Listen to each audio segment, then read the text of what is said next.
और चलिए अब इस वक्त की सबसे बड़ी खबर का रुख कर रहे हैं। Kolkata rape and murder case को लेकर सुप्रीम कोर्ट में सुनवाई जारी है। सीबीआई की स्टेटस रिपोर्ट में बड़ा खुलासा।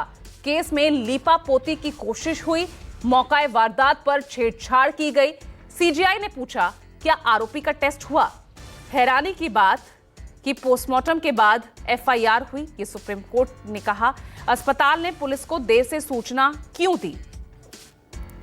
तो आपको बता दें कि Kolkata rape and murder case को लेकर लगातार सुप्रीम कोर्ट में सुनवाई चल रही है। सीबीआई की तरफ से स्टेटस रिपोर्ट सौंप दी गई है, जिसमें कई अहम बातें सामने आई है कि किस तरह से मामले में लीपापोती की गई है। स्टेटस रिपोर्ट में सीबीआई की बड़ा खुलासा हुआ है। केस में लीपापोती की कोशिश हुई है, यह सीबीआई की स्टेटस रिपोर्ट में दिया हुआ है। मौकाए वारदात पर छेड़छाड़ की गई, क्राइम सीन से छेड़छाड़ की गई है। अंतिम संस्कार में के बाद एफआईआर दर्ज की गई। सीजीआई ने भी पूछा क्या आरोपी का टेस्ट हुआ है।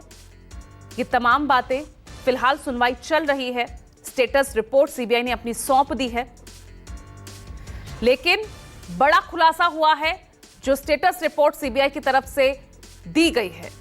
सीधे तौर पर मौकाए वारदात से छेड़छाड़ की गई है, क्राइम सीन से छेड़छाड़ की गई है। सीजीआई ने भी पूछा क्या आरोपी का टेस्ट हुआ, यह बड़ी खबर।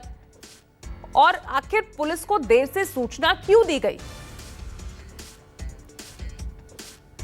तो बता दें आपको, फिलहाल सुनवाई चल रही है।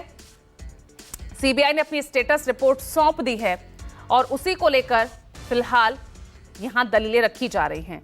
और बड़ा खुलासा यहां सीबीआई की स्टेटस रिपोर्ट में हुआ है, जिसमें क्राइम सीन से छेड़छाड़ की गई है। यह सीबीआई की तरफ से कहा गया है। मौकाए वारदात पर छेड़छाड़ की गई है। तो बड़ी खबर आपको बता रहे हैं, सुनवाई जारी है। सीबीआई की स्टेटस रिपोर्ट में यह बड़ा खुलासा और यह भी कहा गया कि किस तरह से केस में लीपापोती की कोशिश की गई, मौकाए वारदात पर छेड़छाड़ की गई। और इस पर देखिए सीजीआई ने भी कई सवाल पूछे, क्या आरोपी का टेस्ट हुआ। और हैरानी की बात यह कि पोस्टमार्टम के बाद एफआईआर हुई है, यह सुप्रीम कोर्ट ने कहा। अस्पताल ने पुलिस को देर से सूचना क्यों दी।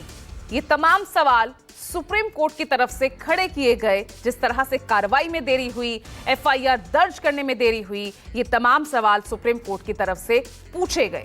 क्या आरोपी का टेस्ट हुआ है।